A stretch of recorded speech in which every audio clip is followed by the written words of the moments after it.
just doing the session that's in front of them because the session says to do that in front of them. So it doesn't matter if you're Athletica, Training Peaks, guru, coach, whoever, you've got to learn the whole process of listening. And does that session actually make sense? You got to feel that session.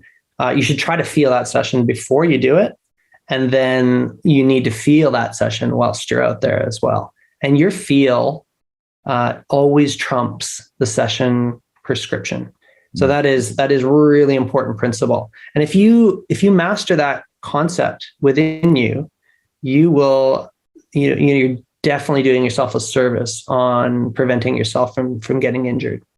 And continuing to, like, again, one of the key principles that will lead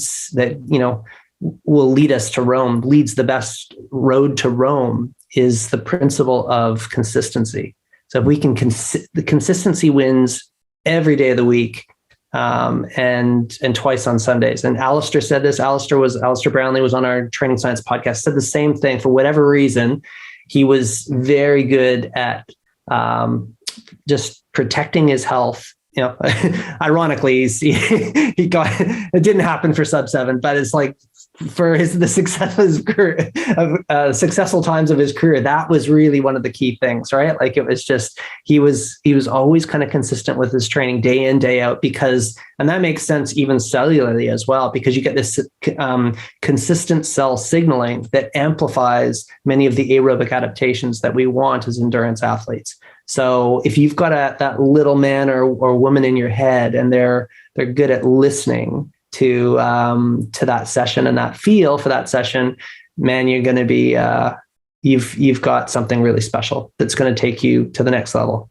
Well, yeah, I think it's really kind of stems from maybe I don't want to put any businesses down, but there's this whole no pain, no gain philosophy that's prevalent throughout sport, right? So miles win medals is another one, but it's just like more is better. And it's like, if I do more, it must be better. And I fell into that trap myself. And, but it's just, I think that is why. So it's like, if it's on paper, that must be what I have to do to get to, to get to success on game day. And maybe if I even do a little bit more, that would be better still. So it's just it's just a prevalent mindset that is within our society, but it's not a positive one. And this is one of the things, I think this is one of the reasons why Athletica has such success, is because it's a little bit lighter on the load sometimes doing less is doing more, and it permits more recovery. And, at least more than people thought in the past. Like, I can't tell you the number of times where people have just said that, oh yeah, the coach that I had before, they were just always just hammering me, and I never wanted to miss a session. I always felt guilty about missing a session, and I never knew what to do after as well if I did miss a session. And again, this is where with Athletica, it's kind of got your back as well, because it sat nav reroutes, and you don't have to ever feel guilty about that. You just click back on, get going again. And same for the coach too. They don't have to have the whip down on their athletes anymore as well with this. They can just chill back a little bit as well and be a little bit more nurturing, which I think is a good thing to do. Listen and,